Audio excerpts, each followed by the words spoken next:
नमस्कार, मैं हूं श्वेता झा और आप देख रहे हैं आज तक। देश में ताबड़तोड़ रैलियों में व्यस्त बीजेपी के प्रधानमंत्री पद के उम्मीदवार नरेंद्र मोदी प्रचार थमते ही संघ के शरण में पहुंच गए हैं। मोदी बलिया से सीधे दिल्ली पहुंचे, आरएसएस चीफ मोहन भागवत से मुलाकात की।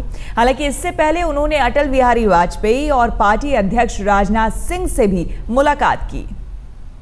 कांग्रेस ने कभी इतने बुरे दिन देखे नहीं जो इस चुनाव में देखने को मिलने वाला है। मैं आया हूं आपकी समस्याओं के लिए जूझने के लिए। अगर यहां पर रोजी रोटी मिलती तो कोई गांव छोड़ता क्या? माँ बेटे की सरकार भी गई और बेटा भी। हारना तय है भाई, कोई बचा नहीं सकता। स्वराज्य के आंदोलन का नेतृत्व करना और स्वराज्य के आंदोलन का नेतृत्व। चुनावी समर में देश भर में सैकड़ों रैलियां करने और विरोधियों पर बेहद तीखे और जबरदस्त हमले के बाद नरेंद्र मोदी ने शनिवार को उनके बलिया में ऐलान किया।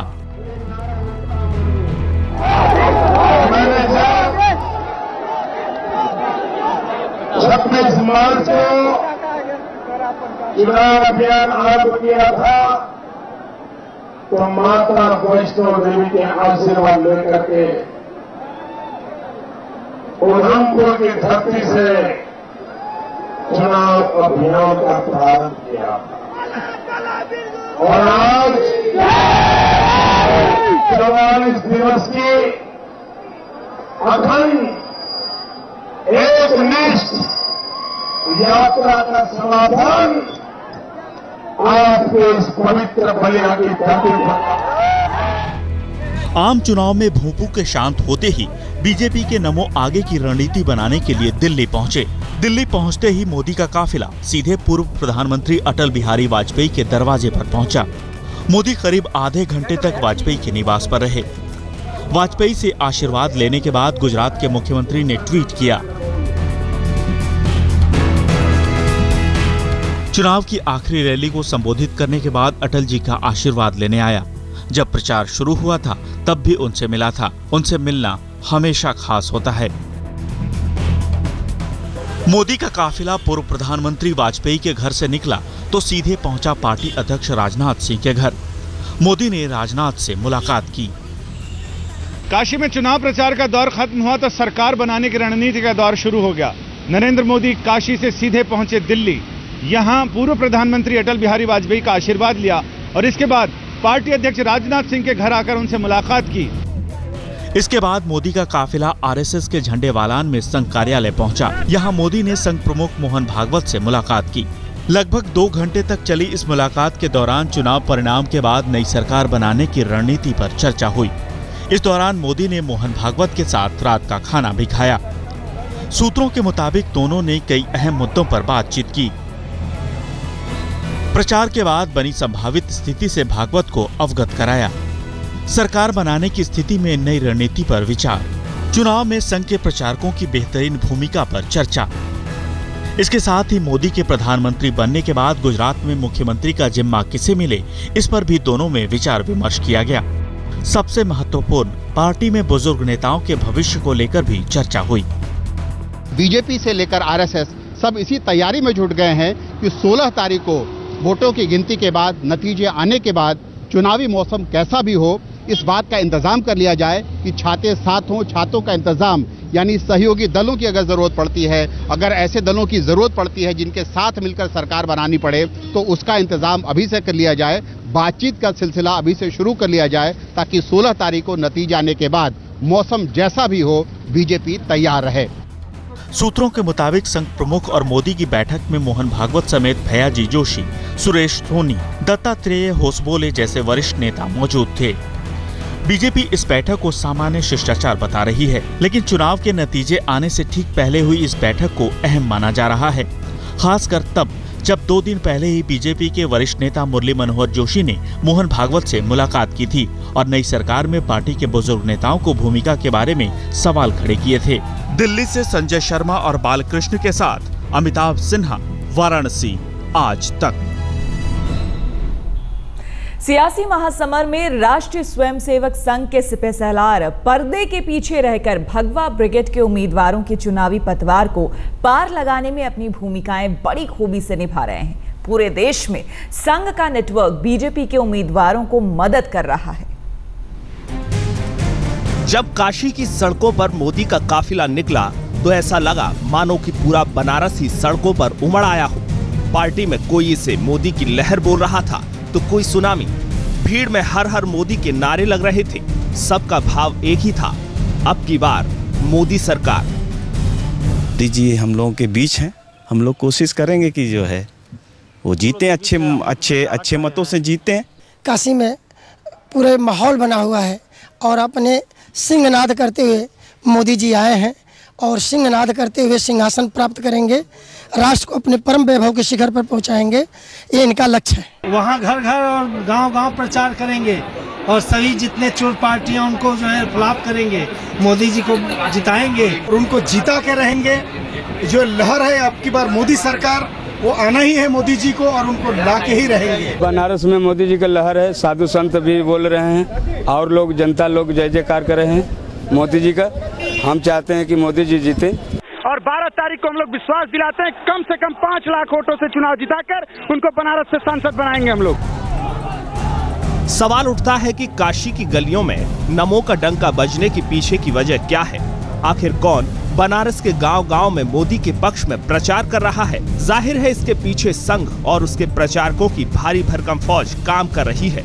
ये संघ का ही नेटवर्क है जो मोदी को दिल्ली के तख्त तक पहुंचाने में पर्दे के पीछे काम कर रहा है। अप्रैल महीने में संघ प्रमुख ने नागपुर में संघ के 5000 स्वयंसेवकों से आह्वान किया, कहा 100% मतदान होना चाहिए। मतदान करने की अपील से पहले उन्होंने कांग्रेस की अगुवाई वाले यूपीए के 10 साल के कुशासन का विस्तार से जिक्र किया। साफ है संघ प्रमुख लोकसभा चुनाव के लिए रणनीति साफ कर रहे थे। स्वयंसेवकों के लिए टारगेट है कि कम से कम 395 सीटों के लिए पूरा जोर लगाया जाए।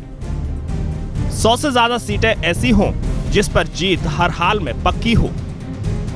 120 से 130 ऐसी सीट जहां थोड़े मेहनत से जीत मिल जाए। उत्तर प्रदेश, झारखंड और उत्तराखंड में 90 सीटें जीतने का टारगेट है। संघ के प्रचारक इस लक्ष्य को पूरा करने के लिए गांव-गांव में मोदी के लिए प्रचार कर रहे हैं। इनके ही कंधों पर पार्टी के भीतर की गुटबाजी को खत्म करने का जिम्मा है। इसके साथ ही बूथ प्रबंधन को बेहतर बनाने में संघ के ये झंडाबरदार संगठन और कार्यकर्ताओं के बीच सेतु का काम कर रहे हैं। एक बूथ 10 यूथ कार्यक्रम में संघ का दखल है। बीजेपी कार्यकर्ताओं के अलावा स्वयं सेवकों का हुजूम और उनके साथ अखिल भारतीय विद्यार्थी परिषद, सेवा भारती, विद्या भारती और विश्व हिंदू परिषद के कार्यकर्ताओं की फौज भी तैयार थी। जाहिर है गैर राजनीतिक संगठन संघ का पूरा नेटवर्क सियासी पारी खेलने के लिए बेताब था। एक भी पल बर्बाद किए बगैर मोदी के पक्ष में गांव-गांव में माहौल बनाने के काम में जुट गया। दरअसल बीजेपी पर शहरी लोगों की पार्टी होने के आरोप लगते रहे हैं। ऐसे में अपने बल पर सरकार बनाने के लिए बीजेपी को देश के गाँव में भी अपनी पकड़ मजबूत बनानी होगी। लिहाजा संघ ने गाँव-गाँव में अपने नेटवर्क का इस्तेमाल किया, जिसका असर देखा जा सकता है। हालांकि इस आम चुनाव का आरएसएस ने भी भरपूर फायदा उठाया है। अमिताभ सिन्हा, वाराणसी, आज तक।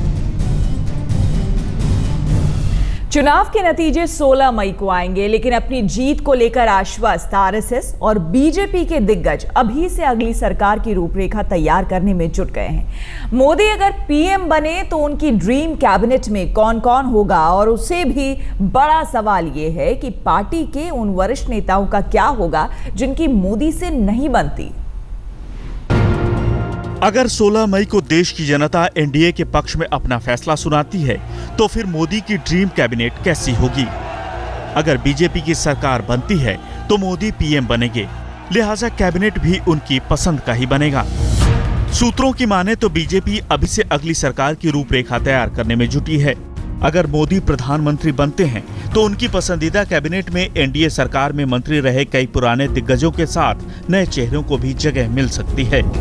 सूत्रों के मुताबिक मोदी की ड्रीम कैबिनेट में जिन चेहरों को शामिल किया जा सकता है उनमें बीजेपी के अनुभवी नेता अरुण जेटली, सुषमा स्वराज, राजनाथ सिंह, रविशंकर प्रसाद, अनंत कुमार, नितिन गडकरी, स्मृति ईरानी, वरुण गांधी, मेनका गांधी, पीयूष गोयल, राजीव प्रताप रूडी, शाहनवाज हुसैन और सुशील कुमार मोदी अहम हैं।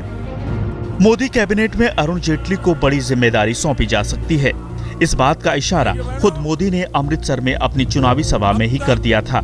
ये तो पक्का है, दिल्ली में भाजपा की सरकार बनने वाली है। अकाली दल भाजपा मिलके सरकार चलाने वाले हैं और अरुण जेटली जी का योगदान अमृतसर को कहां से कहां ले जा सकता है, ये समझाने के लिए किसी बच्चे को भी तकलीफ नहीं हो सकती है। जेटली की पार्टी के अंदर एक अविवादित नेता की छवि है। चाहे आडवाणी हो या राजनाथ या फिर नरेंद्र मोदी, सभी जेटली को पसंद करते हैं। कहा तो यहाँ तक जाता है कि मोदी दिल्ली में अगर सबसे ज्यादा किसी पर भरोसा करते हैं तो वो अरुण जेटली ही हैं। लेकिन सबसे बड़ा सवाल ये है कि बीजेपी में लालकृष्ण आडवाणी और मुरली मनोहर जोशी जैसे वरिष्ठ नेताओं का क्या होगा। सूत्रों की माने तो बीजेपी के भीष्म पितामह लालकृष्ण आडवाणी को एनडीए का संयोजक बनाया जा सकता है।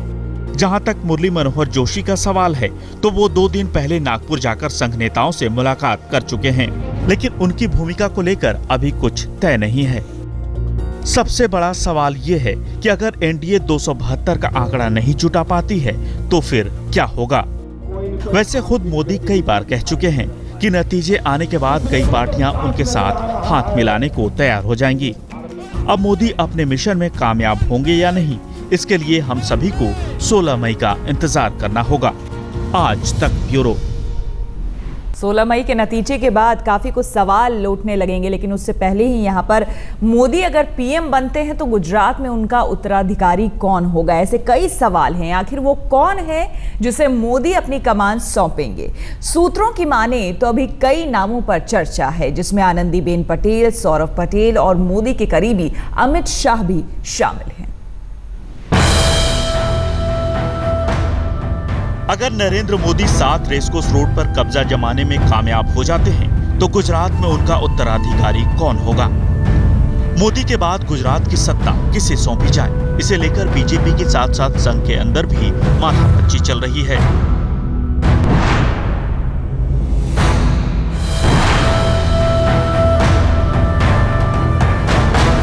मोदी का विकल्प कौन होगा, इसे लेकर अभी कोई आखिरी फैसला तो नहीं हुआ है, लेकिन सूत्रों की माने तो इसे लेकर कई नामों पर चर्चा तेज है। सूत्रों के मुताबिक मोदी के उत्तराधिकारी के रूप में जिन नामों पर विचार हो रहा है उनमें गुजरात सरकार में राजस्व मंत्री आनंदीबेन पटेल का नाम सबसे ऊपर है।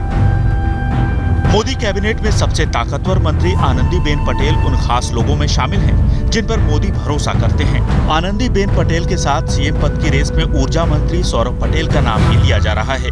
बताया जा रहा है कि वडोदरा से विधायक सौरभ पटेल के कामकाज से मोदी काफी खुश हैं। यहाँ तक कि वडोदरा में मोदी के चुनाव प्रचार की कमान भी उन्हीं के हाथों में थी। वैसे मोदी के करीबी और बीजेपी के महासचिव अमित शाह के नाम की भी चर्चा है।